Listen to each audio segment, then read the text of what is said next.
மானஸ் பக்கங்கள். Hi friends, இது மாலிகாவின் கேளுங்க கதை கேளுங்க. மானஸ் எழுதிய ஒரு கூட்டு பறவைகள், அத்தியாயம் 36. ஊரிலிருந்து வந்ததும் அஸ்விதா நந்தினியின் முன்னே ஒரு பெரிய பையை வைத்தாள்.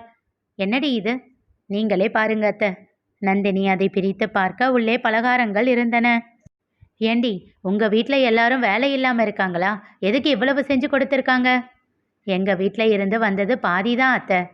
அப்போ மீதி? யசோதா பாட்டியும் ஜெயந்தி பாட்டியும். சிரித்து விட்டாள் நந்தினி. ஓ, நியூஸ் அங்கே வரைக்கும் போயாச்சா? அதெல்லாம் சித்திங்க உடனே அப்டேட் பண்ணிடுவாங்க. ஊருக்கு போய் வீட்டில் இருந்ததே பாதி நாள் தான், அதுக்குள்ளே இதை எல்லாத்தையும் கலெக்ட் பண்ணிட்டு வந்தியா என்று கேட்டு மீண்டும் விழுந்து விழுந்து சிரித்தாள் நந்தினி. அத்தை, சிரிக்காதீங்க என்று சொல்லி செல்லமாக சினுங்கினாள் அஸ்விதா. சரி சரி, நீ போனியா இல்லை அவங்க கொண்டு வந்து கொடுத்தாங்களா? ரெண்டும் இல்லை, தம்பிங்களை வர சொல்லி கொடுத்து விட்டாங்க. வீட்டுக்கு வர சொல்லி கூப்பிட்டாங்க தான்.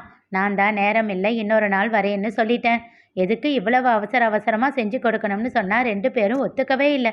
ஜெயந்தி பாட்டி வீட்டிலையாச்சும் பரவாயில்ல, சமையல் வேலைக்கு ஆள் இருக்காங்க. இந்த யசோதா பாட்டி சொல்கிற பேச்சே கேட்க மாட்டாங்க என்று சலித்து கொண்டாள். அவள் கன்னம் கிள்ளி முத்தம் வைத்தவள், விடு, ஆசையாக செஞ்சு கொடுத்துருக்காங்க, சாப்பிடு என்றாள். அத்தை, இவ்வளவையுமா?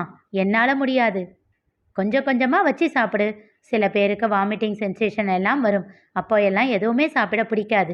அதனால் சாப்பிட முடியறப்பவே எல்லாத்தையும் சாப்பிட்டுடணும். என்னத்த சொல்கிறீங்க? வாமிட் பண்ணால் ஒழுங்காக சாப்பிட முடியாதா? நந்தினி, எதுக்கு இப்போ அவளை பயமுறுத்திக்கிட்டு இருக்க என்று கடிந்து கொண்டான் மாதேஷ். எல்லாருக்கும் அப்படியெல்லாம் இருக்காதுடா, சில பேருக்கு தான் அந்த மாதிரியெல்லாம் ஆகும். நீ பயப்படாத என்று அஸ்விதாவிடம் கூறினான். சரி என்று தலையசைத்துவிட்டு அந்த பலகாரங்களை எல்லாம் ஆயாசமாக பார்த்தாள் அஸ்விதா. உன் புருஷன் இருக்கும்போது நீ ஏன் இவ்வளவு பயப்படுற? அவன்கிட்ட கொடுத்தா ஒரே நாளில் காலி பண்ணிடுவானே என்று சொல்லி சிரித்தாள் நந்தினி. அத்தை, கண்ணு வைக்காதீங்க. நீங்கள் இப்படி சொல்லி சொல்லி தான் அவன் இப்போ எல்லாம் எதுவுமே சாப்பிட மாட்டேங்கிறான். அடேங்கப்பா, ரொம்ப தான். நீ தான் மெச்சிக்கணும். ஆமாம், எங்க அவன்? ஆளையே காணோம். வெளியில் தோட்டத்தில் இருக்கான் அத்தை. வந்த உடனே ஏதோ ஃபோன் பேச ஆரம்பிச்சிட்டான். ஓ, சரி சரி. என்னங்க, நீங்கள் ஏதாச்சும் சாப்பிட்றீங்களா? நீயும் ஏதாச்சும் சாப்பிட்டுட்டு போய் தூங்கு. சரி அத்தை. இருவருக்கும் தட்டில் வைத்து கொடுத்தவள் ஒரு தட்டை எடுத்துக்கொண்டு தோட்டத்தின் பக்கம் சென்றாள் நந்தினி. அங்கிருந்த ஊஞ்சலில் அமர்ந்து ஃபோன் பேசிக்கொண்டிருந்த நிதிஷின் அருகில் சென்றாள். அவன் பேசிக்கொண்டிருந்ததை கேட்டவள் அவன் பேசி முடித்ததும், யாருடா அந்த பொண்ணு என்றாள். குரல் கேட்டு திகைத்து பார்த்தான் நிதிஷ். சுதாரித்து கொண்டவன், எந்த பொண்ணு என்றான். அவன் அருகில் வந்து அமர்ந்து தட்டில் இருப்பதை எடுத்து அவன் வாயில் ஊட்டிக்கொண்டே கூறினாள், அதுதான் மிருணாளினி என்றவளை விழி விரித்து பார்த்தான். அப்போ ஆரம்பத்தில் இருந்தே கேட்டுக்கிட்டு தான் இருக்கீங்களா என்றான். சேச்ச, ஆரம்பத்தில் எல்லாம் இல்லை, நீ ஹலோ சொன்னதிலிருந்து தான் அவளை செல்லமாக முறைத்தான் நிதிஷ். உங்களுக்கு மட்டும் எப்படி தான் இந்த மூக்கு வேர்த்திடுமோ தெரியல என்று அவள் மூக்கை பிடித்து ஆட்டினான். அவன் கையை தட்டி விட்டு கேட்டாள், கொஞ்சினதெல்லாம் போதும், யாருன்னு சொல்லு. உங்க வருங்கால பொண்ணு. கண்கள் சுருக்கி அவனை பார்த்து, புரியலையே என்றாள். அவளை தோளோடு கை வைத்து அணைத்து கூறினான், புரியலனா ரொம்ப சந்தோஷம். அப்போ புரிஞ்சா என்று அப்பாவியாக கேட்டவளை வெட்டவா குத்தவா என்ற ரீதியில் பார்த்தான். சின்ன சிரிப்போடு அவன் கையில் தட்டை கொடுத்து, சாப்பிடு என்று விட்டு எழுந்து கொண்டான். My mummy? S my son. இந்த விஷயம் இன்னும் எனக்கே கன்ஃபார்மாக தெரியல, சும்மா விசாரித்து வைக்கிறேன், அவ்வளவுதான்.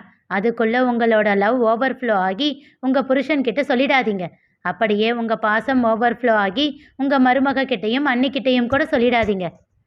டேய், என்னடா சொல்கிற? அஸ்விக்கு கூட தெரியாதா? திகைத்தாள் அவள். அவன் புன்னகைத்தான். சரிப்போ என்று விட்டு 2 அடி நடந்தவள் மீண்டும் அவன் அருகில் வந்தாள். டே கண்ணா, அவள் அந்த குடும்பத்துக்கு ஏற்ற பொண்ணா இல்லைன்னா என்ன பண்ணுறது? அதை பற்றி நமக்கு என்ன மம்மி கவலை? அப்படி இல்லைன்னா அதையே அவளை ரிஜெக்ட் பண்ணிடுவான். அதுவும் கரெக்டு தான். சரி சரி, எதுவாக இருந்தாலும் அவனே முடிவெடுக்கட்டும். நீ எதுவும் மூக்க நுழைக்காத, சரியா? சரி என்று சொல்லி புன்னகைத்தான் நிதிஷ். என்ன ஆனாலும் இன்னைக்கு அவளை சும்மா விடக்கூடாதுடா. கோபத்தில் கொந்தளித்து கொண்டிருந்தான் சுதன். ஆமாண்டா, இன்னைக்கு 2ல் 1 பார்த்துடணும் என்றான் ரிஷி. நம்ம ஃப்ரெண்டை நம்மக்கிட்ட இருந்து பிரித்த அவளை ஏதாச்சும் பண்ணியே தீரணும் என்றான் உதயா. ஆமாம், ஏதாச்சும் பண்ணணும். மூவரும் கோரஸாக சொல்லிக்கொண்டே ஒருவர் கைமேல் ஒருவர் அடித்து உறுதிமொழி எடுக்க அந்த கல்லூரி விடுதியில் அவர்களை தாண்டி சென்ற அனைவரும் அவர்களை ஏதோ பைத்தியங்கள் என்ற ரீதியில் கடந்து சென்றனர். அவ பைக் நம்பர் தெரியுமில்ல என்றான் உதயா. தெரியும் என்று விட்டு மனப்பாடமாக கூறினான் ரிஷி. அவனை ஆச்சரியமாக பார்த்தான் சுதன். என்னடா அப்படி பார்க்குற? இல்லை, நம்ம புக்கில் இருக்கிற நம்பர்ஸ் எல்லாம் மனப்பாடமே ஆக மாட்டேங்குது, இது மட்டும் எப்படிடா ஆகுது? அதுதாண்டா எனக்கும் தெரியலை. அந்த சுவாதியோட ஃபோன் நம்பர் கூட எனக்கு தெரியும், உனக்கு வேணுமா? சி, அவையெல்லாம் ஒரு ஆளா? அவள் பின்னாடி நீயே சுத்து. டேய், இவளையெல்லாம் அப்புறம் பார்த்துக்கலாம், முதல்ல அவள் வராளான்னு போய் பார்ப்போம், வாங்கடா என்று விட்டு உதயா முன்னால் செல்ல அவர்கள் இருவரும் அவனை தொடர்ந்து சென்றார்கள். நல்லா தெரியுமா? அவள் இந்த வழியில தான் வருவாளா? எனக்கு நல்லா தெரியும், 2-3 தடவை பார்த்துருக்கேன். அப்போ சரி என்று விட்டு அவர்கள் காத்து கொண்டு இருந்தனர். ஆனால் அவர்கள் யாரை தேடிக்கொண்டிருக்கிறார்களோ அவள் வந்த பாடுதான் இல்லை. டேய், இன்னைக்கு ஏதாச்சும் லீவ் சொல்லியிருக்காளா? நிச்சயமாக இருக்காது. அடுத்த வாரம் அவளுக்கு ஃபுட்பால் மேட்ச் இருக்குது, அதனால் இந்த வாரம் ஃபுல்லாக வெறித்தனமாக ப்ராக்டிஸ் பண்ணிக்கிட்டு இருப்பா. கண்டிப்பாக லீவ் எடுக்க மாட்டா. இன்னும் கொஞ்ச நேரம் பொறுத்து பார்த்தனர். டேய், இதுக்கு மேலே வெயிட் பண்ணால் நமக்கு தான் காலேஜுக்கு லேட் ஆகிடும், பேசாமல் வாங்கடா போகலாம் என்றான் உதயா. மூவரும் கல்லூரியை நோக்கி செல்ல அவர்களை தாண்டி சென்று ஒரு கார் நின்றது. அதிலிருந்து இறங்கினாள் அன்விதா. தன் பையை எடுத்து கொண்டவள், தேங்க்ஸ் அண்ணா, நீங்கள் கிளம்புங்க, அண்ணா கிட்ட சொல்லிடுங்க என்றாள். சரிம்மா என்று விட்டு டிரைவர் காரை எடுத்துக்கொண்டு சென்று விட அவள் கல்லூரியை நோக்கி நடந்தாள். இவ என்னடா இன்னைக்கு காரில் வந்திருக்கா? தெரியலையே, என்ன ஆச்சு? ஒருவேளை கால் உடைஞ்சிருச்சோ? சி, அங்கே பாரு, நல்லா தானே நடக்கிறா, பைக் தான் உடஞ்சிருக்குன்னு நினைக்கிறேன். பேசிக்கொண்டே அவளை அவர்கள் தொடர்ந்தனர்.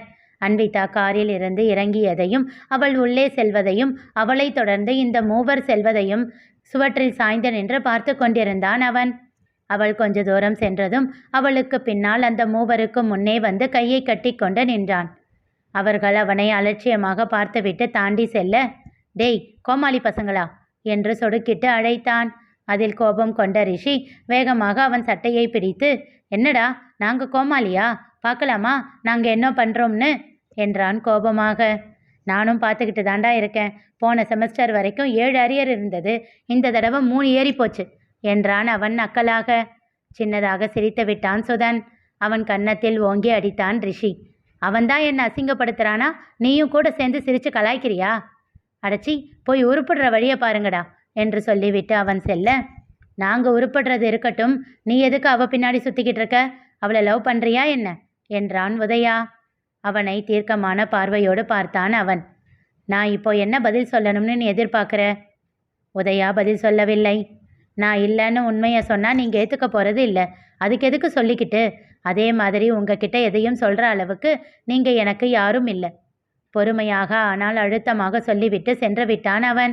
மூவரும் சிறிது நேரம் இறுக்கமான முகத்தோடு அப்படியே நின்றிருந்தனர். பிறகு எதுவும் பேசாமல் தங்கள் வகுப்பறைக்கு சென்று விட்டனர். அன்விதாவின் எதிரில் வந்து நின்றான் அவன். அவனை கண்டதும் முகம் மலர்ந்தவள், ஹாய் தருண் என்றாள். சின்னதாக புன்னகைத்தான். ஹாய், என்ன இன்னைக்கு காரில் வந்திருக்க? பைக் என்ன ஆச்சு? பாவமாக முகத்தை வைத்தவள், அதை ஏன்பா கேட்குற? எங்கள் அப்பா வீட்லேயே விட்டுட்டு போக சொல்லிட்டாரு. அன்னைக்கு வீட்டுக்கு போனதும் அம்மா ஒரே அடி, நான் என்ன செய்யட்டும் என்றாள் சோகமாக. அப்போ நீ இனிமேல் பைக்கிங் பண்ண மாட்டியா? அது எப்படி பண்ணாமல் போவேன்? உடனே உற்சாகம் பொங்க கூறினாள்.